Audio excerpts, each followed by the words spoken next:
Senhores, todo mundo que conhece e gosta de carros vai lembrar da história do Veloster. Um carro da Hyundai bem bonito, estiloso, design futurista e apostou num conceito bem interessante, onde um lado tem duas portas e do outro tem uma porta só. Lá fora era vendido com uma motorização bem interessante para o carro, 1.6 turbo de 201 cavalos. Aqui no Brasil, veio com o mesmo motor do HB20, 1.6 sem turbo de 128 cavalos. E o câmbio automático que deixava tudo mais lento, não fazendo jus ao nome do carro, Veloster. Isso não pegou muito bem e o carro ficou esquecido no mercado brasileiro. Agora, se eu te falar que a Jaguar sofreu do mesmo motivo lá nos anos 90, em uma época em que sede por mais rápido começou a ser um slogan das marcas e a Jaguar queria beber dessa água. Prometeram um carro mais rápido do planeta. Entregaram sim um carro rápido, ou no caso, sabor mais rápido. Mas vou te contar essa história depois da vinheta.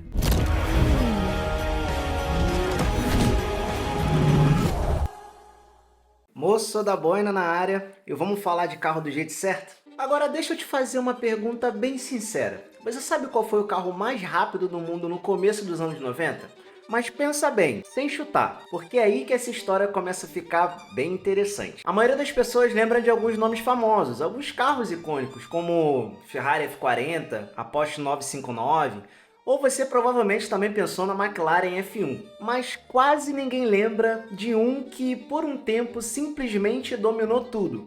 Um carro que chegou no topo, bateu o recorde e virou o mais rápido do planeta. E mesmo assim acabou sendo meio esquecido. E não, isso não aconteceu porque ele era ruim, muito pelo contrário. Eu tô falando do Jaguar XJ220. E sério, essa é uma daquelas histórias que quando você entende, você fica com aquela sensação, cara, poderia ter mudado um pouquinho só, que ia mudar completamente a história no final. Agora imagine o cenário comigo, final dos anos 90, o mundo do supercarro estava começando a entrar numa fase muito interessante. Não era só sobre ter o carro mais bonito ou mais luxuoso. As marcas estavam começando a competir para quem fazia o carro mais rápido do mundo, algo mais tecnológico, o mais absurdo possível. E era quase uma disputa de ego. Quase não, era uma disputa de ego, mas também de engenharia. E no meio disso tudo, a Jaguar resolveu entrar pesado nesse jogo. Só que eles não queriam só participar, eles queriam chegar dominando. A ideia era simples, criar o carro mais rápido do mundo, sem meio termo. Mas sabe uma coisa que não pode ser meio termo? Você deixar um like nesse vídeo. Ou você dá um like, ou você dá um like. É sério, você deixando um like vai me ajudar demais no crescimento desse canal e vai me ajudar mais ainda se inscrevendo. E não só me ajudar, vai ajudar você também, porque toda vez que chegar vídeo novo, vai aparecer para você e ativando o sininho, o próprio YouTube vai te lembrar que chegou um vídeo novo. Então me dá essa moral, dá um like, se inscreve no canal, ativa o sininho, que tenho certeza que aqui no canal você não vai perder nada com isso, só agrega. Você vai ficar sabendo muito mais sobre o mundo dos carros e do jeito certo. Obrigado. Mas voltando. A Jaguar estava ali todo custo querendo ter o carro mais rápido do mundo. E chegou com os dois pés na porta. Quando ela apresentou o Jaguar XJ220, era tudo que um entusiasta queria ouvir.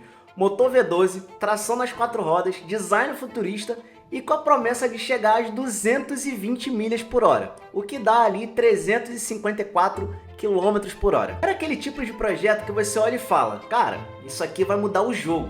E não era só uma promessa vazia, as pessoas acreditaram de verdade. Teve gente colocando dinheiro antes mesmo do carro existir. Então a expectativa, foi lá em cima. E aqui tá um ponto importante. Quando a expectativa sobe demais, qualquer coisa debaixo disso começa a parecer decepção. E foi justamente isso que aconteceu. Quando o carro finalmente ficou pronto para a produção, algumas coisas mudaram, e não foram mudanças pequenas não. Já para começar, o V12 saiu de cena, entrou um V6 biturbo. A tração integral também ficou pelo caminho. E o principal, o nome, XJ220. O 220 seria a velocidade que ele alcançaria em milhas por hora. Porém, com todas essas alterações do carro, a velocidade máxima chegou em 217 milhas por hora, o que dá ali 349 km por hora. Nem o que tinha prometido no nome entregou. Então assim, mesmo sendo um carro extremamente avançado, ele não era mais aquele monstro perfeito que tinha prometido lá no começo, por mais que o número os impressionasse. Isso pegou muito mal, mas muito mal mesmo. Teve cliente cancelando compra, teve processo, teve gente que estava se sentindo enganado. O clima virou completamente e aquela sensação de empolgação virou frustração assim, ó, muito rápido. Só que agora vem a parte que quase ninguém conta e o que muda completamente a percepção sobre esse carro. Mesmo com toda a polêmica, o Jaguar XJ220 continuava sendo uma máquina absurda. Sabe quando você faz uma coisa foda? Todo mundo sabe que é foda, mas ninguém mais liga? Mano, o tesão cai na hora. O XJ220, mesmo com toda essa polêmica, ele era extremamente rápido. Em 92, ele fez história.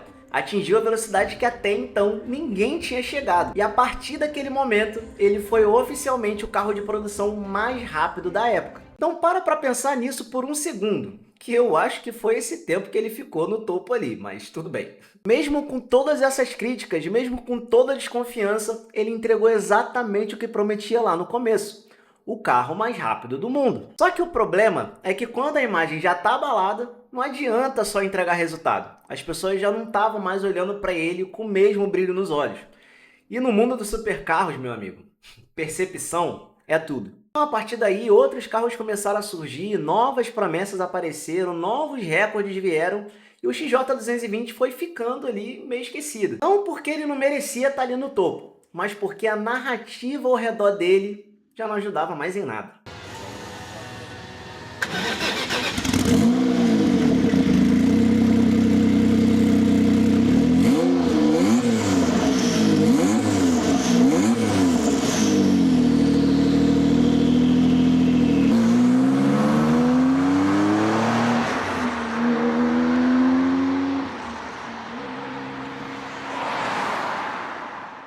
Isso é muito louco, porque a gente está falando de um carro que literalmente foi o carro mais rápido do mundo sendo deixado de lado. Quantos carros conseguem chegar a esse nível? Quantos carros entram para a história dessa forma? E mesmo assim, ele acabou não recebendo o reconhecimento que talvez merecesse. Às vezes por causa do nome, às vezes porque prometeu muito. Isso levanta uma reflexão muito interessante. Será que no mundo automotivo e talvez até na vida, ser melhor é o suficiente? Ou será que também precisa ser interpretado, bem comunicado e bem entendido? E hoje, quando a gente olha para trás com mais maturidade, dá para perceber que esse carro não foi um erro. Ele foi um carro à frente do seu tempo. Um V6 batendo recorde de velocidade. Isso não era comum. O XJ220 entregava performance de verdade, tinha engenharia de alto nível, representava exatamente a busca pelo limite. Só que ele acabou sendo uma vítima de um conjunto de fatores, expectativas mal gerenciadas, mudanças no projeto, assim, do nada, e a percepção que não acompanhou a realidade do carro. E talvez seja exatamente por isso que hoje ele começa a ser redescoberto. Cada vez mais as pessoas estão olhando para ele com outros olhos, não com uma decepção do passado, mas como um carro injustiçado. Um carro que já fez história, mas que por algum motivo ficou escondido no meio de tantas outras histórias bem mais contadas. E para quem gosta de carro de verdade, isso é o que chama atenção. Isso é o que é diferente. Isso tem muito valor. E agora eu quero saber de você. Você já conhecia essa história? Ou também achava que os carros mais rápidos do mundo eram sempre lembrados? Porque o XJ220 prova exatamente o contrário. Ele mostra que, às vezes, até quem chega no topo pode ser esquecido. E um outro carro que foi esquecido e que talvez você nunca tenha ouvido falar é o Chevrolet SSR, um carro bem diferente e à frente do seu tempo, que surfou na onda dos carros retro style dos anos 2000. O vídeo já começou na sua tela, então te vejo em breve.